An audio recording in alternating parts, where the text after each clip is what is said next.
श्री राजस्थान ब्राह्मण मंडल काशी एवं शूटिस नर्सरी अकादमी लंका के संयुक्त तत्वाधान में राजस्थानी बालकों एवं बालिकाओं में शूटिंग विद्या में आकर्षित करने एवं इसमें से योग्य प्रतिभागियों को इस क्षेत्र में आगे बढ़ने एवं प्रतियोगिताओं में भाग लेने व देश प्रदेश हेतु मेडल जीतने का आत्मबल उत्पन्न करने के प्रथम प्रयास के रूप में एक दिवसीय कार्यशाला का आयोजन लंका स्थित शूटर्स नर्सरी अकादमी की रेंज में किया गया।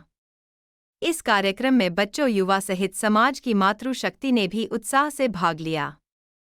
मुख्य अतिथि के रूप में सुश्री सुमेधा पाठक, जो स्वयं प्रख्यात अंतर्राष्ट्रीय निशानेबाज है, ने उपस्थित होकर प्रतिभागियों का उत्साहवर्धन एवं प्रमाण पत्र प्रदान किया।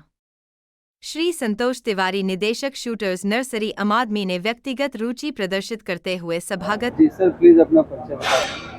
मेरा नाम प्रतापोदय मिश्र है। मैं राजस्थान ब्राह्मण मंडल संस्था का एक सेवक हूँ और हम लोगों ने इस कार्यक्रम का आयोजन संतोष जी से बात करके समाज के हर बच्चे के वर्ग को अपने अंदर टैलेंट, छुपे हुए टैलेंट को निकालने का प्रयास किया है। हम चाहते हैं कि हमारे समाज से भी बच्चे जो हैं इस प्रतिभाग में भाग लें और देश का और समाज का, परिवार का नाम ऊंचा करें। इसके तहत हम लोगों ने इस कार्यक्रम का आयोजन किया है और ये सफल है। इसमें वाराणसी के ही बच्चे हैं कि और बाहर से भी? हम लोग बेसिकली राजस्थान के हैं और राजस्थान के ही बनारस में बहुत से परिवार हैं, 300 परिवार हैं, जिसमें हमारे उसी परिवार के बच्चों को ही आज हम लोगों ने संगठित किया है। महिलाओं और बच्चों को आज क्या है, बाजार, मार्केट और व्यवहार ऐसे हो गए हैं कि जो क्या बोलते हैं, दृष्टिकोण से आप मानव जो है इंसान डरा हुआ है। तो एक इस शिक्षा के माध्यम से उसके अंदर मनोबल बना रहे और एक विद्या उसके पास रहे, इस विद्या के माध्यम से वो कहीं ना कहीं अपने आप को सुरक्षित महसूस करेगा। सर, ये शिविर, ये प्रशिक्षण शाला आप पहली बार लगा रहे हैं? इसके पहले से राजस्थान ब्राह्मण मंडल की ये प्रथम शाला है, प्रयोगशाला है और इसके बाद हम लोग इसके बराबर और भी इस तरह के काफ़ी इवेंट करते रहेंगे। क्या कहना चाहेंगे सर? प्लीज जो शॉर्ट इंट्रो, अपना परिचय बता दें। मैं पंडित वेद मूर्ति शास्त्री, मंत्री श्री राजस्थान ब्राह्मण मंडल। सर, एक दिवसीय शूटिंग प्रशिक्षण कार्यशाला का आयोजन है, क्या कहेंगे, क्या उद्देश्य? समाज में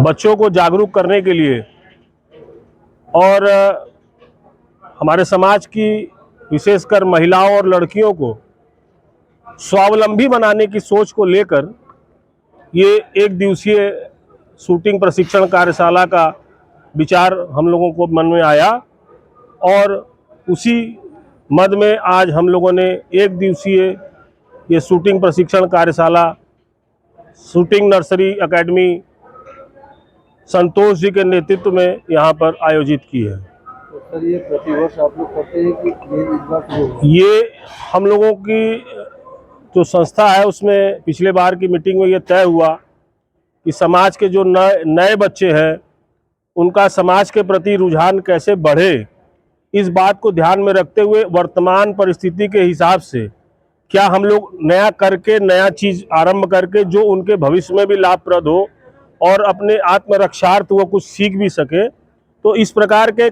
आयोजनों को हम लोग अब क्रमबद्ध तरीके से करने जा रहे हैं। उसी क्रम में ये पहला कार्यक्रम आयोजित किया है और प्रयास ये रहेगा कि अभी तो हम लोगों ने जैसे बच्चों का, लड़कियों का और महिलाओं का सम्मिलित किया है, अगले सत्र में या अगले प्रयास में हम इसको अलग अलग करेंगे। जैसे एक सत्र होगा तो केवल महिलाओं के लिए हो, एक सत्र हो तो केवल लड़कियों के लिए हो, एक सत्र हो तो केवल युवाओं के लिए हो। ऐसा विचार मन में है। आज इस कार्यक्रम के बाद बच्चों से उनका भाव भी समझेंगे। यदि कोई हमारे समाज का बच्चा इसको खेल के रूप में लेना चाहता है, उसके पास यदि अभाव भी होगा तो हम प्रयास करेंगे कि इसी नर्सरी में उसका एडमिशन करा के, यदि वो इसको अपने कैरियर के रूप में बनाना चाहता हो तो हम उसका लिए तैयार रहेंगे। सर, अभी कुछ ही दिन पहले हरियाणा में महिला खिलाड़ियों ने जो गंभीर आरोप कोच पे लगाया या जो भी चीजें हैं, तो उसके प्रति अब माता पिता को क्या कहेंगे सर, कैसा माहौल है? देखिए, जब एक बहुत बड़े स्तर पर खिलाड़ी पहुंच जाता है तो तमाम आरोप प्रत्यारोप ये किन प्रकारेण लगाए जाते हैं और लगते भी हैं। माता पिता यदि अपने बच्चों के प्रति विश्वास में है और बच्चा माता पिता के प्रति विश्वास में है तो मुझे नहीं लगता कि कहीं कोई संकट है। और जो वर्तमान जिस विषय की आप बात कर रहे हैं उस विषय को लेकर एक राजनीतिक विचारधारा दिख रही थी जो कहीं ना कहीं धीरे धीरे आप लोगों के माध्यम से भी वो भी समाज के समक्ष आ रही है, तो उसमें बहुत कुछ कहना नहीं है। लेकिन हम लोगों का मूल उद्देश्य ये है कि हमारे बच्चे आगे बढ़े। यदि इस विधा को अपना के अपना करियर बनाना चाहते हैं तो हम उसमें उसका सहयोग करेंगे। शूटिंग कार्यशाला चल रहा है, क्या कहेंगे इन बच्चों के लिए? मैं बहुत साल से शूटिंग कर रही हूँ। 2018 से मैं शूटिंग कर रही हूँ और आज तक शूटिंग ने मुझे बहुत कुछ सिखाया है। शूटिंग बहुत ज़रूरी है, एक किसी भी के लाइफ में स्पोर्ट्स बहुत ज़रूरी होता है, क्योंकि वो आपको बहुत चीज़ें सिखाता है, आपकी लाइफ को और बेटर करता है। एज अ शूटर मैंने एक बहुत बड़ी चीज़ सीखी है, वो है किसी भी सिचुएशन में काम रहना। चाहे कोई भी सिचुएशन आए, चाहे अच्छी सिचुएशन हो या ख़राब सिचुएशन हो, आप काम रहना चाहिए, क्योंकि शूटिंग में जब तक आप काम नहीं रहेंगे आप बढ़िया स्कोर नहीं कर सकते। तो वो चीज़ें मैंने अपनी लाइफ में सीखी है। इसी तरह हर स्पोर्ट्स आपको कुछ ना कुछ सिखाता है। ओलंपिक्स में अवनी ने अभी गोल्ड जीता है, क्या कहेंगे? और विनेश फोगाट 100 ग्राम्स के लिए बैक ओलंपिक अवनी ने गोल्ड जीता, उसके साथ साथ पैरालंपिक्स में इस बार 29 मेडल्स आए हैं, तो वो बहुत बड़ी बात है इंडिया के लिए।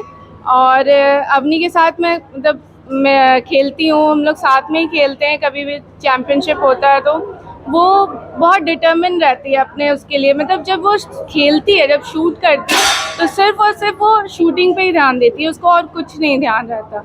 तो ये चीज़ बहुत ज़रूरी है, फोकस बहुत ज़रूरी है। आप अगर किसी काम को कर रहे हैं ना, तो उसमें अपना 100% देना चाहिए। आप उसमें टोटल फोकस रखिए तो वो आपको अचीव हो जाएगा जो आप चाहते हैं। क्या लगता है आपको, जो गवर्नमेंट का एटमॉस्फेयर है स्पोर्ट्स के लिए सही है, क्या कुछ इसमें चेंजेस आना चाहिए? नहीं, गवर्नमेंट पहले तो उतना नहीं था, बट पिछले बार भी पैरालंपिक्स में जब इंडिया के मेडल्स आए और अभी भी आ रहे हैं, धीरे धीरे पैरा मतलब प्लेयर्स के लिए काफ़ी बढ़ रहा है और ये बहुत अच्छा लग रहा है। हमें सपोर्ट भी गवर्नमेंट से काफ़ी मिल रहा है, जो पहले नहीं था, अब काफ़ी बढ़ गया और आगे भी ये चीज़ें हो रही है, तो अच्छी चीज़ है।